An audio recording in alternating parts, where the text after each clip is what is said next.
100 cases of people who wandered into the wilderness but never came back. Accounts of children, people was a coyote, vanishing, dog, or seemingly else. swallowed up by the many endless forests across America, or even later found in ways that defy logic. An animal. Was it a person or an animal or? I can't tell. All I know is that my central light came on and I just happened to glimpse and see this thing running across the yard. A good-sized man. She described the way that like a man. the creature moved would not be unnatural. You've had problems in the neighborhood It looked before? like it was Yeah, my dog was uncomfortable killed here in just its own recently. feet. I don't know what it was, but whatever it was, it was standing out there. I'm out here It looking through looked the like window a now. vehicle. Mercedes, She I don't want to go believed outside. that what she was looking at Jesus was Christ, pure you better. evil. Sure.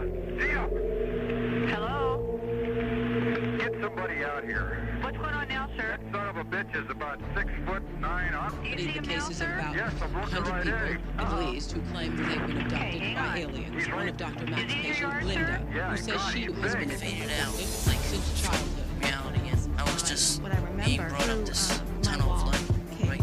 being around my Up bed. this tunnel, I And I just ran between them noticed and ran parts out of of my the life room that to wouldn't my even mother occur to me to to remember. hide Then I from knew that I And wasn't I in never my told body, anybody that I about was that, and I just buried close to it death. in the back And of so my then I mind. came to the end of this tunnel and noticed there was a man that first searched me at first as A a place mist or a fog and I kind also of saw moving. relatives that had The died action, the that motion year. caught my Then eye. It the actually wizard, started without taking moving his shape, mouth, taking spoke to me and form. said, The "Struggle, idea you're of the too Grim young to Reaper die." went through my head, cloaked figure.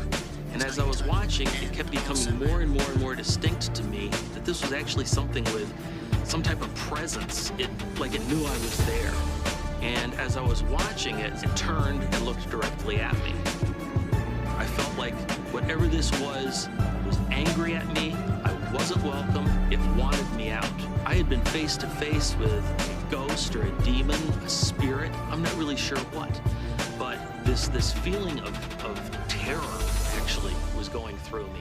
And I really Hey everybody, felt and welcome more to that it Real was Supernatural demonic. It was Encounters. something For very my guest evil. today, I have Robin.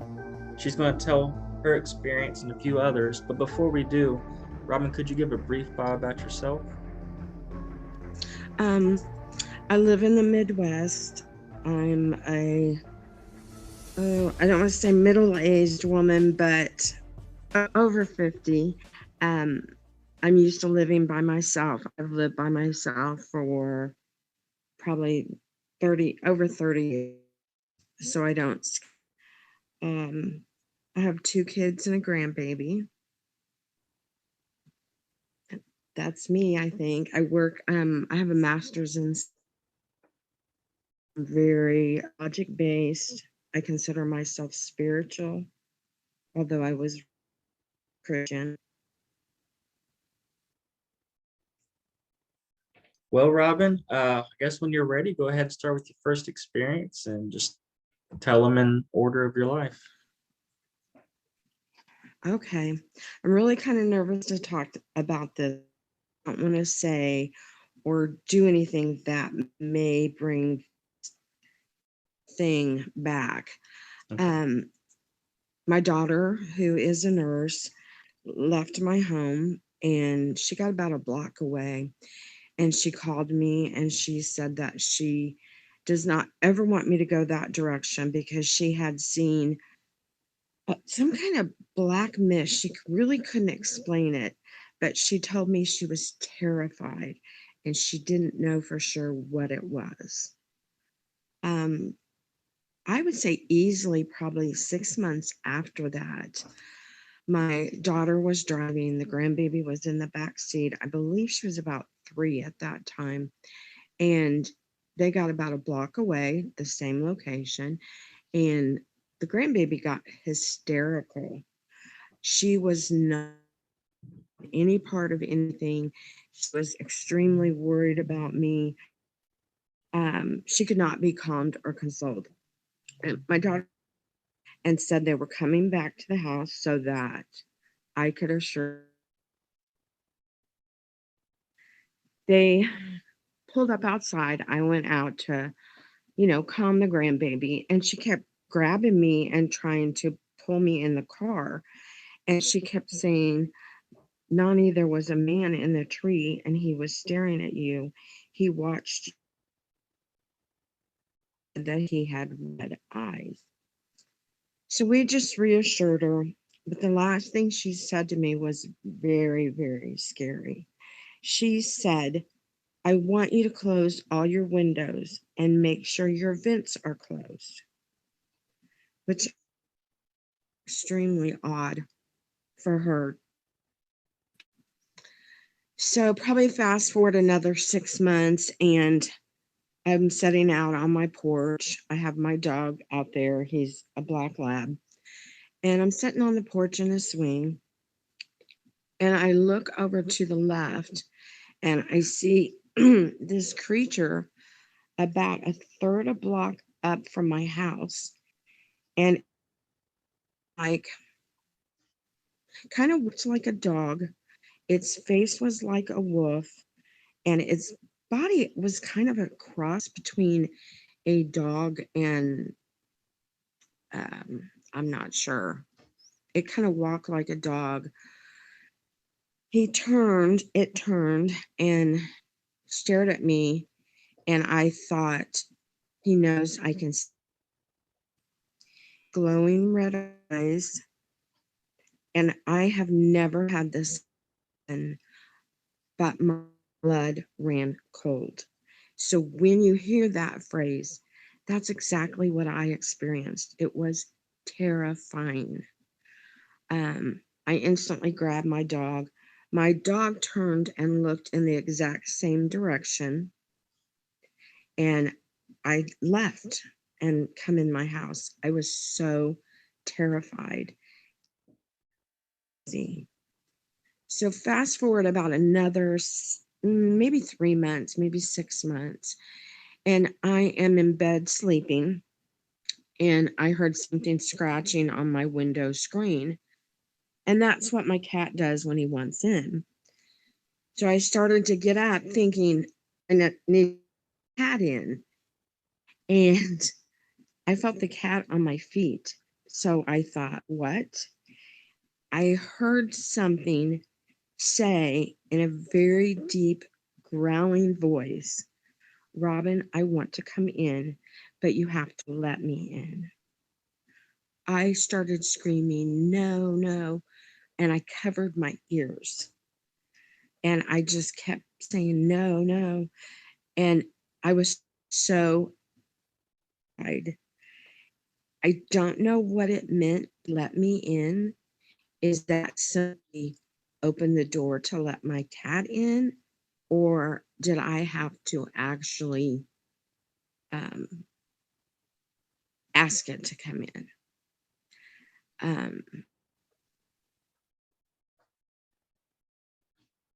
I was terrified. I'm still terrified.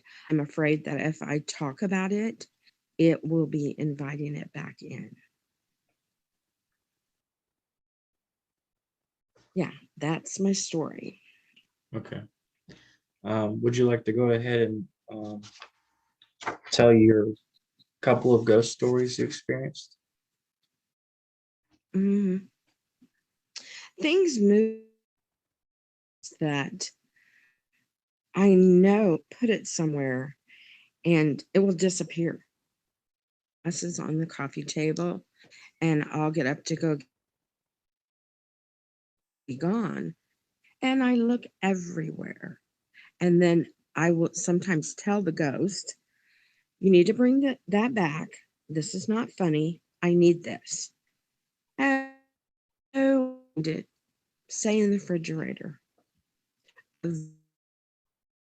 a place where I know I would never put it. And this happens quite frequently, just to the point, I'm, I don't get afraid or anything like that. I'm just like, come on, guys, I need this. Put it back. Trying to think of, there's just always stuff in my house. The TV changing by itself, turning on, turning off. Just kind of your typical stuff. I can hear the cabinets in my kitchen opening and closing at night. I hear somebody walking up the stairs, but I've never been really afraid of that stuff. It hasn't bothered me, but the thing whatever it was terrified me. Probably due to my internet that you were cutting out. So I'm going to ask you a few questions that I wasn't able to hear. So I guess you were putting your daughter in your car and she started telling you there's a man in the tree. Now, what Oh, color, that was my grandbaby. your Yeah. grandbaby? What color was its eyes? What Yeah. did she, Red, red? Okay. red. Okay. And But then you she said described it as a man. as a man. And then what was the Hmm. scary thing she said to you She said to close my vents.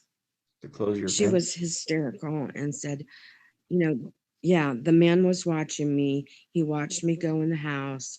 It was obvious she was terrified. Wow. And she even said, Nani, close your vents. Wow. Why do you think she said that? I don't know. Okay. She's very in tune with things.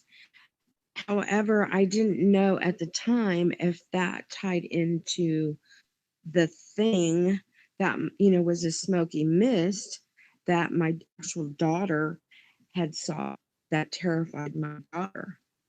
I think these things are all tied together. Okay. I live in a very historic neighborhood. Um, I just feel like these things, I feel like these things are tied together. And I also, when I saw the thing, as I was walking at my house, I thought he can see me or it can see me. And then I thought somebody in the neighborhood is playing with something that they don't know what they're doing. Okay.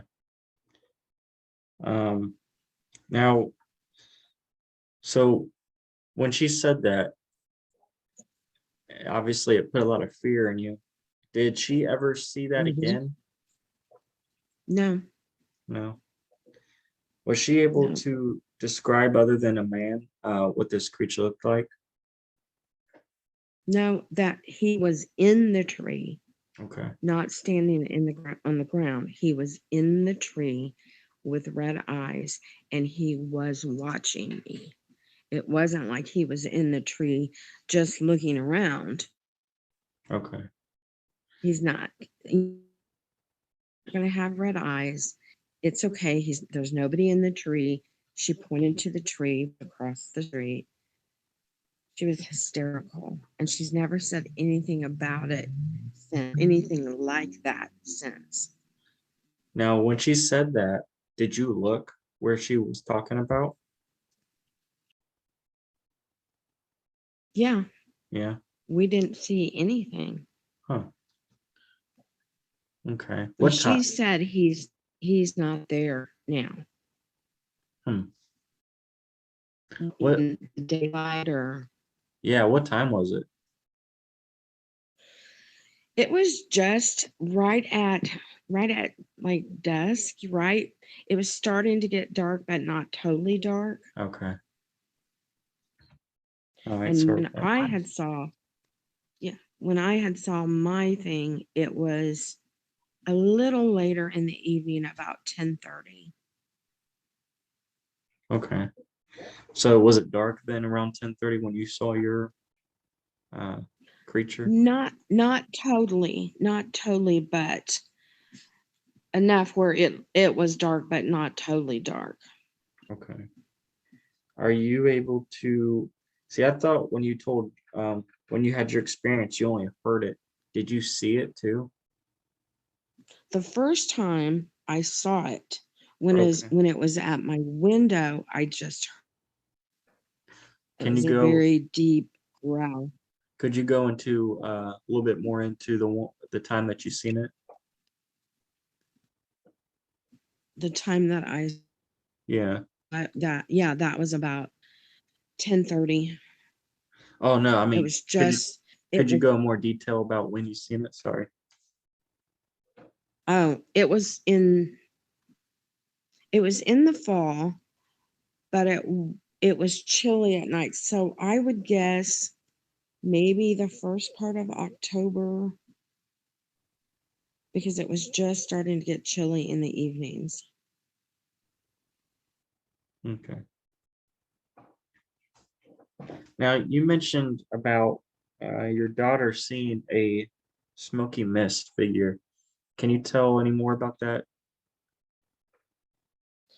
It was at an opposite corner, and she had dropped me off and left to go home, and she called me hysterical.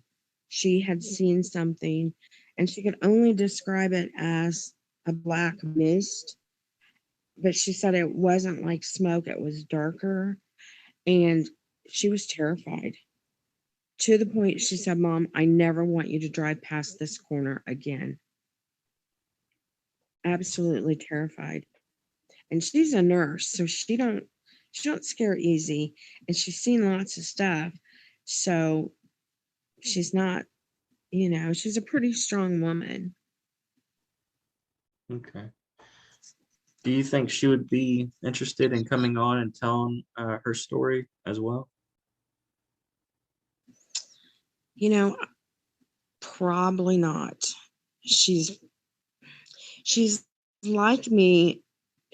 I'm really nervous to talk to you because I don't know what this thing back, and I'm afraid that even talking about it could bring it back. And Okay.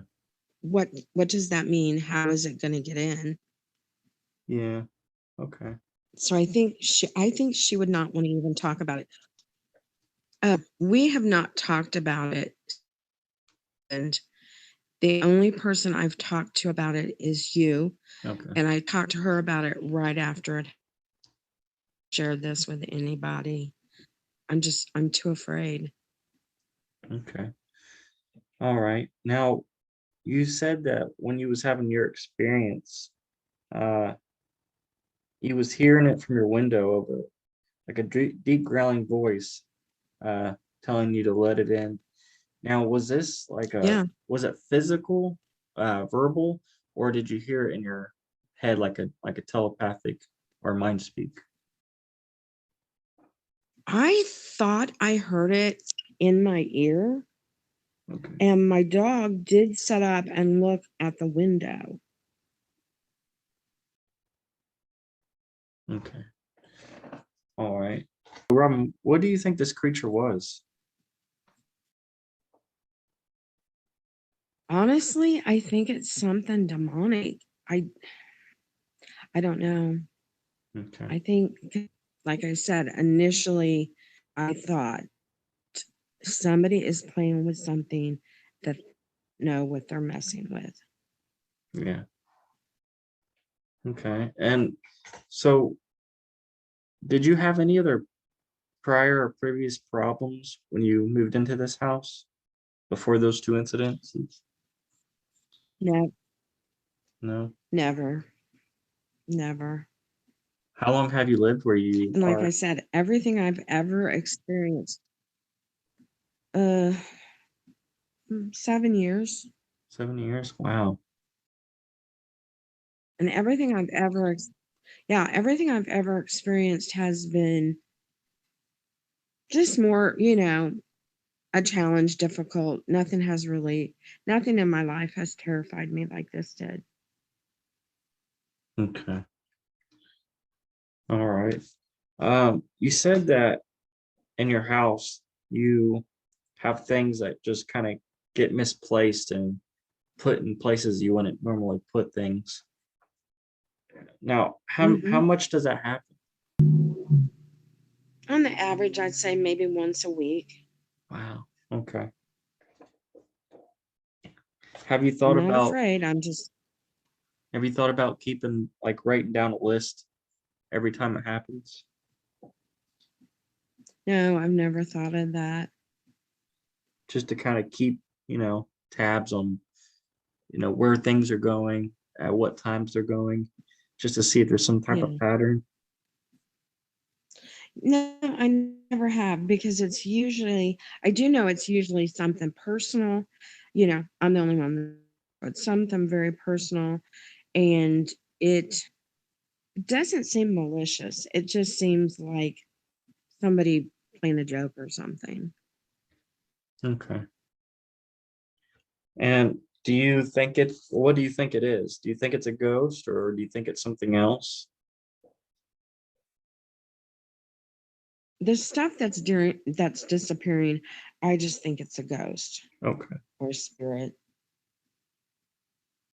Oh, I've thought before that whoever is moving this stuff is a spirit, but I've thought it kind of protects me. now, Because if I'm gone, it's not going to have a place to live. does anybody else's stuff get misplaced? No, nobody else lives here. Oh, okay. I I don't live know. by myself. Like maybe like your grandbaby's toys or, maybe your daughter's personal stuff she brings over. Not that I've noticed.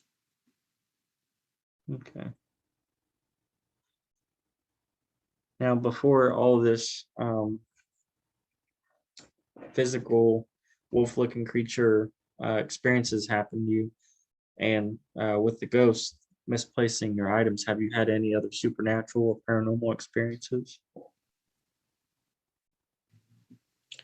Before that or since? Before and after. I've not really had anything after. There have been times I go out on my porch to sit and I don't see anything, but I just think, okay, it's time to go in. Before I'm very intuitive and empathic, so I've had things happen all the time. But it's always nothing scary, always things that, just let me know somebody else is here. It doesn't matter where I live or where I did have a spirit at my other house, and I refer to him as my grandpa's spirit. He wasn't my grandpa, but he was somebody's grandpa. Hmm. And he didn't come with me when I moved. Okay. But I kind of miss it because I felt very protected. Okay. Well, Robin, you've answered all my questions, but before we end this video, would you like to give the closing comments or advice for anybody that might be going through the similar experience or anything that could be, helpful? Well, I am always alert. I'm very spiritual, so I believe in my protection. I have crystals in my home. I just kind of stay alert. Any signs that it may be there, it may be nearby, I'm make sure I'm in my house because I feel very protected in my home. But it does make me very nervous because I don't know what let me in means. Yeah. Okay, well, Robin, I appreciate you for coming on and telling your story. Well, thank you. And Thank it's been a you pleasure. very much. Yeah, anytime. Yeah, like I said, thank you again for the audience. I appreciate you guys for watching. This has been another episode of Real Supernatural Encounters, and we'll see you guys later.